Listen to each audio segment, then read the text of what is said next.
podcasting as always in the center of my closet. It's quiet. Naoma is sleeping. Everybody else is at school. I have exactly 20 minutes before I need to wake her up and get her to an ear, nose, and throat appointment for her ear that has been struggling. She's got tubes in her ears, and one of them is clogged with debris. Like, just so you know, it's blocking the tube from pressure and fluid getting out. And so it's like turning into an ear infection because the tube isn't allowed or able to do its job because it's blocked. So I have to go and get that. We've been using antibiotic drops on it to try to clear up all the gunk in there, but it's still bothering her, and he wanted to do a checkup. And then I got a race to pick up kids and take them to tumbling and gymnastics and all over the valley. And then I take Nico to the library while we wait for his class to start. And then we run to his tumbling class, and then I pick everybody up and bring them all home. And I've got a beehive meal that's cooking right now in the crock pot. My eyes are like bloodshot. I keep seeing my eyes, and I'm like, oh my gosh, you can visibly tell that I'm so tired. But today I was just reminded yesterday as I was posting in the Big Family Jewels, I was like, oh my gosh, I think that this has been, yes, the hardest year of my life, but it has been the hardest 5 years of my life, starting back in 2019. And I don't want to make this negative. I don't want to make this sound like, oh, poor me. But I do want to document these 5 years because I feel like if I can get through these years, I can get through anything. I said that about my mission in 2002. Man, if I can get through this, I can get through anything. And honestly, like I've said before, it is those hard experiences that do enable you to say to yourself, I can do it again. I've done it before. It might be a different situation, but I made it. And I always go back to one of my favorite quotes from one of my favorite movies. If you've ever seen Fried Green Tomatoes, it's the line where I think it's Iggy who says, a heart may be broken, but it still keeps a beating just the same. And I think about that quote all the time because, yeah, my heart's still a beating. I'm healthy physically and well for the most part. And my heart might be broken. My heart might be tired or weary or downtrodden, but it's still beating. I'm still here, and it's time to still put the work in. I still have a job on this earth and 8 little people to take care of, but I'm glad you're here. How was your New Year's holiday? Ours was very low key. It was kind of different being on a Sunday, but I wanted to jump in really quickly and talk about why these years were so hard, kind of the big events that went on through those 5 years and what made it so difficult, and how I'm ready to make 2024 the best that I can possibly make it, and to kind of get myself out of this like free fall where I just keep slamming the bottom. Like, where's my parachute? But in 2019 is kind of where I would say where it all began, but it started long before. I'm going to start first with ears. All of my kids, 6 of the 8 have had ear tubes. I mean, we're talking major infections, probably over 40 infections, because back when Adana was a little baby, you had to have 7 infections in order, like in 1 year, in order to qualify for tubes.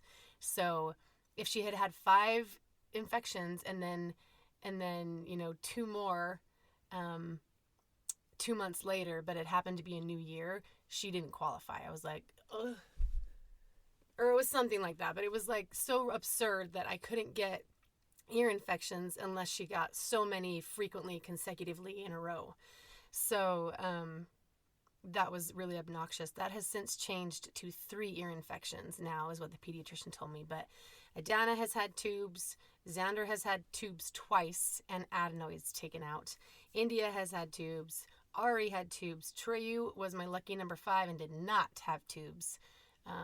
Kenya had tubes. Nico did not have tubes, and thank heavens, because we had enough trauma with his feet. And then Naoma has tubes, which are now bothering her. So in 2019, I decided to get tonsillectomies. So we had 3 tonsillectomies scheduled for Adana, Xander, and India. And if you've ever have had your tonsils out, or you know of someone who has, it is a brutal recovery. And I was prepared for it, and I knew it, and it was all the things that they said it would be. The whole house just reeked of burning flesh, like in their throats, the crying, the screaming, but more than the throats hurting, it was the ears, that they were in so much pain, just holding their ears like they were on fire. And I felt so bad. We would put rice in socks, wrap an elastic band around the rice pack, heat it up for 30 seconds, put it on their ears, and then grab a bandana and hook it around their head, almost as if they had their wisdom teeth taken out. But the heat on the ears is what really helped them. They had narcotics. I mean, it was bad. Adana had strep throat the most. Xander never so much had strep throat. He had rectal strep. That's a story for another day. Or maybe I should tell it now because it's a good one. I'll say it really fast. Xander was complaining one day of his bottom really hurting. Like for a couple weeks, I finally felt bad and was like, okay, let me see. Take your pants down. Let me see. Turn around and spread your cheeks. And he did. And it was just, a little bit red, a little red raw. And I'm like, are you wiping properly? Like, are you straining to go? Does it hurt to go? And he was like, no, my bum just hurts. And so I took somebody else to the doctor, and he happened to be with me.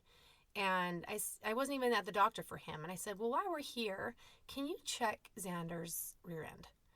I was like, it's just red, raw, I put some Desitin in it, scooped it up and just wiped it all over his bum. And it's still hurting him. He's like, well, let's do a rectal test, or a strep test on him. And I was like, excuse me?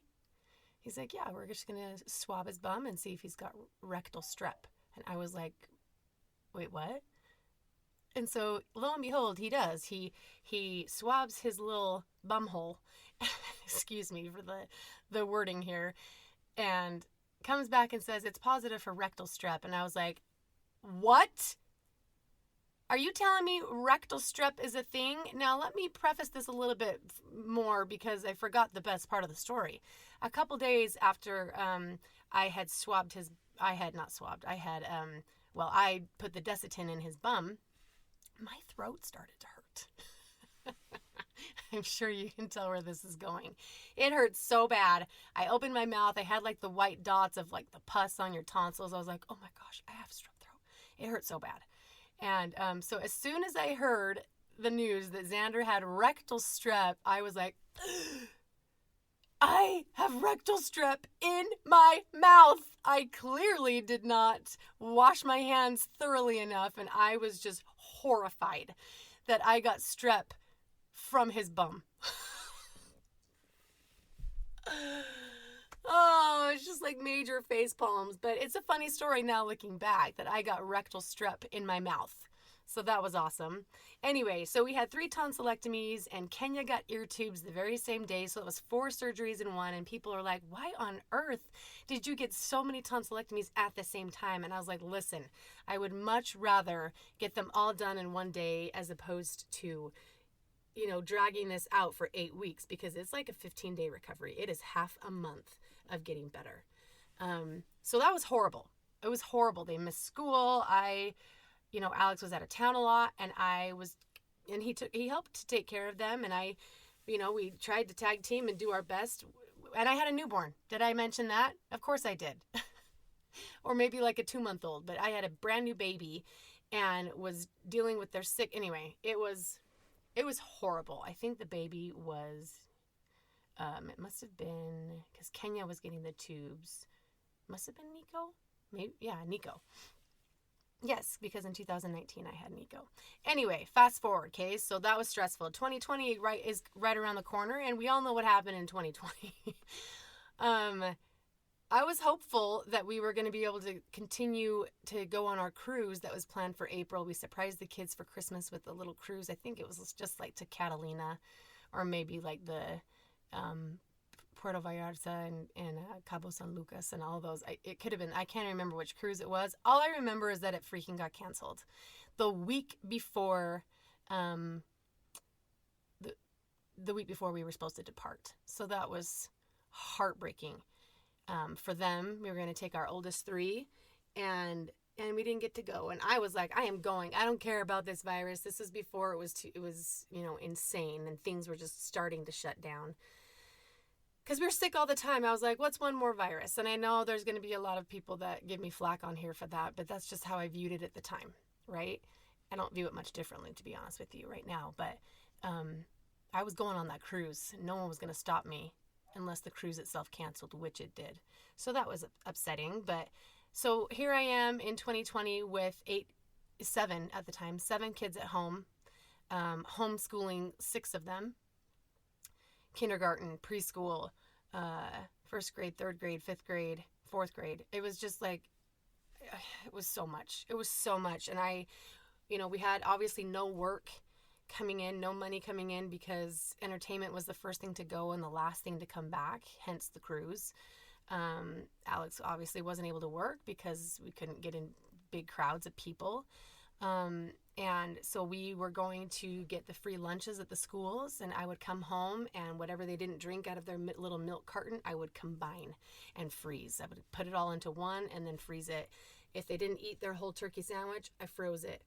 And then obviously the toilet paper. I mean, the toilet paper in a family of 10, like, we needed it. And I needed diapers. And anyway, you guys all know what happened and how stressful it was for you. And it was very hard for me being trapped indoors all day long, homeschooling on top of teaching the gospel, on top of just regular housework and mom duties. It was so much. And I'm convinced that Heavenly Father blessed me to get through it without snapping too hard or too much, because it was too much for any mom to handle. And then sick kids on top of it, they'd still get sick. But it was just overwhelming to have to be responsible for their gospel learning, to have to be responsible for their education at home, for having to be responsible for cooking, cleaning, and then having no money to do it all. It was just, man, that was a horrible time. And then 2021 comes along. I am pregnant. Not right now. I was in 2021. And I had avoided COVID for so long. Like, so many people had gotten it at this point. There was no vaccine at this point because it hadn't even been announced yet. So I am pregnant with Naoma. And I remember going to Lee's Sushi on New Year's Eve with my my big family. And I got a soda. I got Diet Coke, I think. I don't ever drink pop, but I really do like the taste of it. So I was drinking that, and I was like, this doesn't taste right. This doesn't have the same, like, yummy Diet Coke taste. That's weird. I kept sipping it. I can't really taste it very well. Okay, nothing is registering at this point. And then I start to realize a little bit later into the dinner that I can't really taste the ramen I was eating either. And then all of a sudden it clicked, and I was like, oh my gosh. Okay, mind you, I'm 2 weeks away from delivering. I was due, I think, January 16th. Yeah, and it's New Year's Eve. So I was like, oh my gosh, I think I have COVID. How can this be? I've made it so long and so far. How can this be? It was the most discouraging feeling that I had gone 8.5 months without, steering clear of the virus, and I'm pretty certain that I have it. And I wouldn't have gone to get tested just because we were all at home anyway and not really going anywhere. But my OBGYN said, let's get you tested because your treatment plan will change if you are COVID positive. I was like, what do you mean? In what way? She's like, well, we will start to give you different medicines, and you will probably be induced. And it was scary, She said, I've seen double the miscarriages. I've seen double the stillbirths. And I mean, I was scared. So I did. I went and got tested. Of course, to get that test back, it came back positive. And I was like, oh, that's just great. I wasn't surprised, but that was really discouraging. And knowing that I had probably just given it to all my kids, I had given it to friends. And so she ended up, I stayed home and I didn't get I didn't get to have the birth that I wanted, where I like births to come just naturally. I like them to happen when my body and that baby are good and ready. But she said, we're scheduling an induction and we're going to get you on to, I'm forgetting the drug. Crap. Lovenox? Is that what it was, people? Lovenox, I think. But it was a shot I gave myself morning and night every day. And I think it was a blood thinner. Was it? I think so. I can't remember exactly, but I had that every day, and man, it stung. It was like a bumblebee sting every time, either in my hips, in my shoulders, on the top of my quad. Like I was bruised everywhere. I think it was Lovenox. And I could be saying that totally wrong. And there's another form of that medicine for people who I can't even remember honestly why I had it, but I think that they were dealing with placental abruptions and placenta problems.